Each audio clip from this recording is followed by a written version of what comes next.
Today we are covering reincarnation and past life regression. As I was saying earlier at the beginning of the show, this is a class that I've been developing over the last several weeks, and you're kind of getting the first hint, the glimpse at it. I'm kind of workshopping it with you guys here today, and I thank you for watching. So let's get back to where we left off. Now, when we left off, we were talking about that it is our observation of ourselves that creates this physical form, that creates this, well, creates the entire world. And with that being said, let's see, where did we leave off here? So, like I said, these bits might as comfortably be at the other end of the universe as where they are. You assemble your bits and I assemble mine. So what about people that don't believe in reincarnation? And I believe we did see a post there, and that's fine. We all have our own beliefs. That's what makes us individual. And the reality of it is that even our beliefs are just stories. So for many, it's a subject that it's never contemplated. You know, a lot of people believe that ignorance is bliss. They don't want to delve into these deep rabbit hole-y type of issues and or topics, and that's fine. But whether we believe it or not, the fact remains that life after death is a certainty because energy cannot be extinguished. Energy only changes form. We can see that in, well, let's say fire. Fire burns the wood. The wood turns to ash. The ash goes into the ground and becomes fertilizer. Energy does not get extinguished. We know this on a scientific level. And actually, the word death is quite honestly an unsuitable term for passing on to a higher form of life, because self cannot die ever either. Let me share with you a story that I like to tell to kind of explain this. And I wish I had the rights to show you this video clip, but I'm going to do my best to explain it to you. And actually, if you get the opportunity, watch that movie Little Buddha. It came out like in the 90s. Believe it or not, it was Keanu Reeves playing Siddhartha. But it's a parallel story. It's he's playing Siddhartha, and it's set not only back 2,000 years ago or whatnot, but it's in modern terms as well, where the lamas are looking for the lamas are looking for a lama who has reincarnated. Well, he passed on, and they are looking for his reincarnation. And during the search, they find a boy, and they believe the boy to be this incarnation of the particular lama that they're seeking. The lama starts reading the boy the story of Siddhartha, and that's basically what the movie is all about. But during the trials of trying to find out, they have these tests or whatnot to see if the boy is actually the incarnation. The father of the child doesn't believe in it. He's an atheist, or he's an agnostic, whatever. He does not believe in reincarnation. And one day he's having tea with the lama, and they're sitting at a table, and the lama picks up on this man. And actually, the father was played by Chris Isaac, the performer, the singer.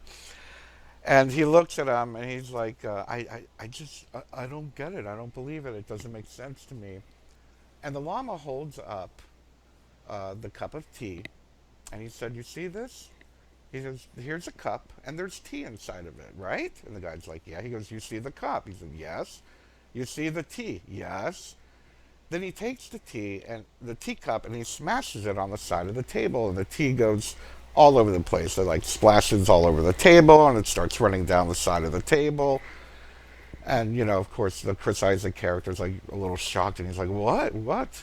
He's like, "Well, the tea isn't in the cup, but it's still tea, right?" He's like, "Yeah." He goes, "The tea is on the table. The T is running down the side of the leg. The T is on the floor, and he grabs a towel and he wipes up the T and he squeezes the T out of the towel. And he goes, "It may not be in the container, but it's still tea." Anyway, I just thought that was a great metaphor and an analogy of how energy cannot be extinguished, how life cannot be extinguished. So, to the self, let's talk a little bit about the dynamics of it. If there is no space and time, right? Again, I'm going to make another movie reference. What Dreams May Come. Have you seen that film? I hope you have. If you haven't, check it out. It's another great analogy of this particular topic. But to the self, there is no space and time. When we get out of this illusion of this 3.5D, well, dynamic, for lack of a better term, there is no space and time. And to the self, each incarnation is like a day's work. So what does that mean? When we're trying to acknowledge the immensity of this concept, think of it as the self leaving the physical etheric body behind, taking off its overcoat, leaving the emotional body behind, like taking off our clothing, and leaving the mental body behind, like taking off our underwear. So we return to our casual body, our soul, completely naked, to sleep for a while before awakening the next morning to get dressed again for another day's work. We begin each new incarnation by putting on our underwear, our mental body, our clothes, our emotional body, and our overcoat, our physical etheric body. After a long, hard day at work, we are tired and our overcoat is worn out, so we take it off and we head back home to sleep. I thought that was a cute analogy. But remember, again, it is, I'm sure you've all felt in one way or another where time either goes very fast or very slow. It is all about the perceiver and how we're perceiving it. Our souls, the infinite longevity of our souls goes beyond space and time, and literally one life is like 1 hour, or as we said in this analogy, 1 day of work. So the question that many people ask is, if we've lived before, why can't we remember anything of our previous lives? And there are two main reasons for this. Why the average person cannot consciously recall their past lives. I like to think of it as I don't want to remember. But we can. I mean, we can do the work and we can begin to observe it. And we're going to get into that in just a moment. But I don't want to use the word realistically. Metaphysically speaking, after every incarnation, our subtle bodies of our persona dissolve in sequence over the course of many years, so the pathways to their memories are lost to us.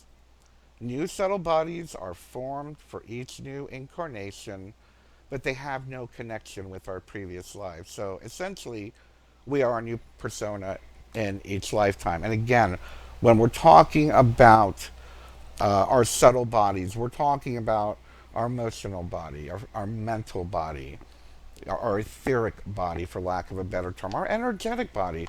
I cover this quite a bit in actually Meet Your Spirit Guides, where we talk about the 5 layers of our consciousness, or the 5 layered bodies, our energy bodies that we do have. But so if you think about it, again, going back to this concept, is that over time, these subtle bodies begin to dissolve. And we end up creating new, or forming new subtle bodies with each lifetime. Only the greater causal body, our soul, which is infinite, is ours for our entire journey through the human experience. It's a storehouse of our experiences in the human experience and contains the memories of all of our human incarnations. That's one of the reasons why you'll always hear me talking about aligning with your higher self, communicating with your higher self. I notice or have experienced the higher self to be, some people call it the Akashic Record, some people call it the true self, the soul, even though it might be a little bit different depending on your definition. But I do see the higher self as being that tuner that can tune in to all your past lives, all your spiritual embodiments, and your future lives, even if there is no space and time. So the average person does not incarnate with his greater casual body, so cannot access these memories. The lesser casual body contains casual matter. It contains soul essence from the greater casual body, but the memories, the knowledge, and the abilities it contains are incoherent, and our conscious minds don't know the mental pathways that are required to recall them. That is why we see, well, one of the things that I notice, and I'm sure you have too, is, we always hear about these kids, remembering God or remembering, purgatory or whatever it is the belief system is that tells them where they were before they came here. And even I can recall being more aware spiritually as a young child, and then eventually we grow this type of amnesia that disconnects us from that eternal infinite wisdom that we have within us. We get programmed, for lack of a better term, into this particular body in order for us to be able to engage, interact, grow, educate, work, being human in this particular time, in this particular space. Now, an enlightened person, now this is wonderful to know, which is hopefully where we are all going to be headed. An enlightened person incarnates with their greater casual body and therefore has continuity of consciousness from life to life. Non-enlightened people fall asleep at some point during their ascent back to their soul and wake up at the same point as they descend into a new incarnation. One of the reasons why I love that we call this shift of consciousness the awakening. We are reawakening. Not only this is only one aspect of that reawakening, of the awakening process, of awakening to who we were, awakening to our potential. But the reality of it is that yes, when we reincarnate here, we kind of do fall back asleep, and we're very lucky, those of us who have had these experiences where the spontaneous awakening happens. Anyway, in the study of reincarnation, it's believed that the average time between incarnations is 5 years at the primitive stage, meaning early on in the development of the higher soul, greater subtle body. 300 years at the civilized stage, 1,000 years at the developed stage, 1,500 years at the humanistic stage, and anywhere from 0 to 3,000 years once someone has become enlightened. But there are no set rules, of course. Changes, any experiences might come along that might change that. And we'll get into karma in just a minute. Most people reincarnate automatically when the thirst for physical experience awakens them from their dreamlike state, but more advanced individuals have more control over the timing of their incarnation. For example, a humanistic person's afterlife is typically 1,000 to 2,000 years, but they might choose to reincarnate almost immediately. So you and I temporarily consist of ourselves, and someday we may consist of other selves. So yes, reincarnation is possible from a rationalistic, scientific point of view, we have been and will be reincarnated as part of the vast store of everything that there is.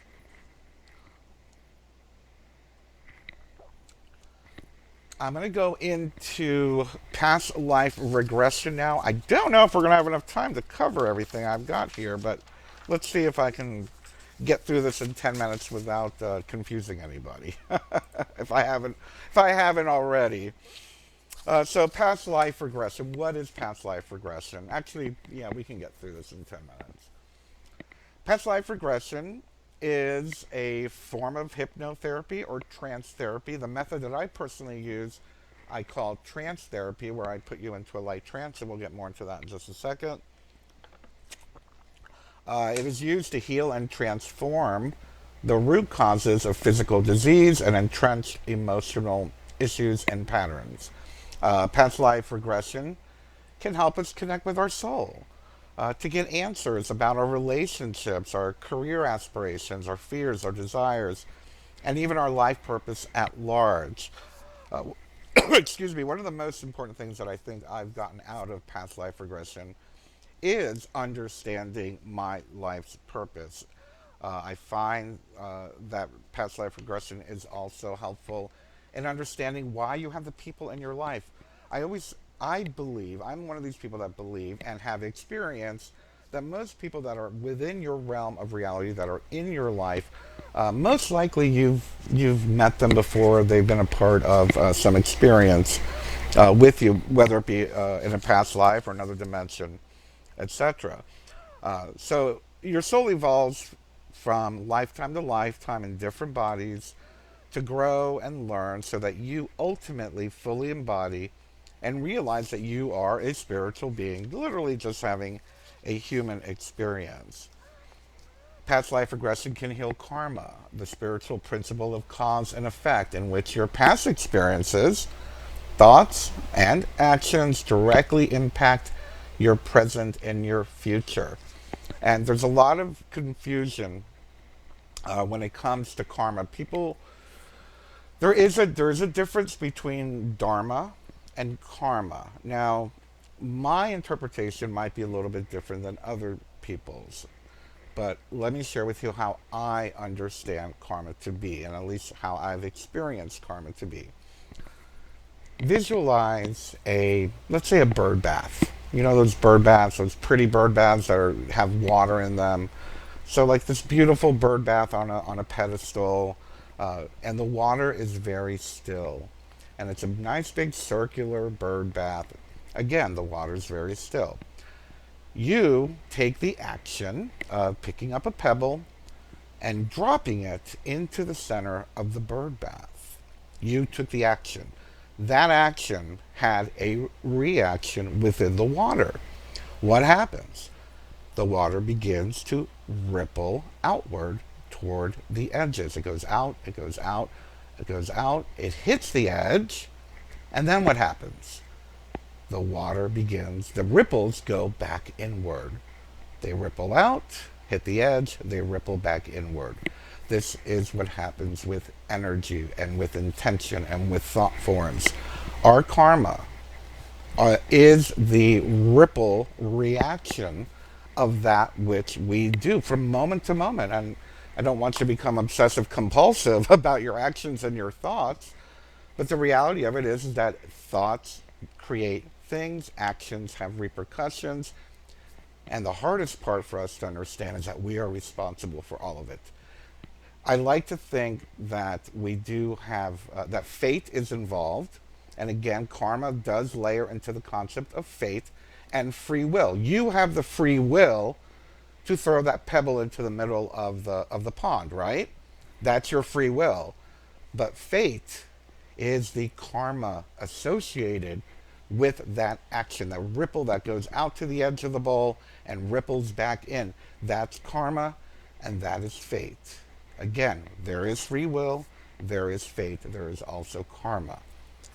This karma is eternal. And what I mean by eternal, it extends beyond this place and time. And yeah, we talk about instant karma and whatnot jokingly, but the reality of it is that you can have done something 5,000 years ago, and that ripple went out into the universe, and eventually it's going to ripple back, no matter how big the wave, no matter how small the wave.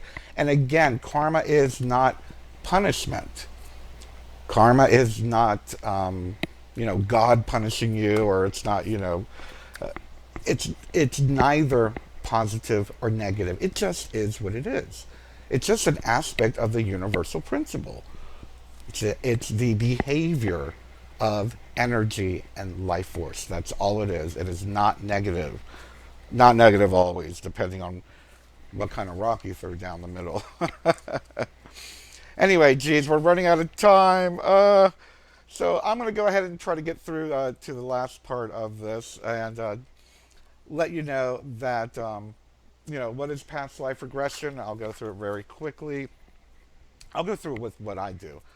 Um, I usually put someone into a very light trance. I don't want to say hypnotism, because it's not that. You have complete control.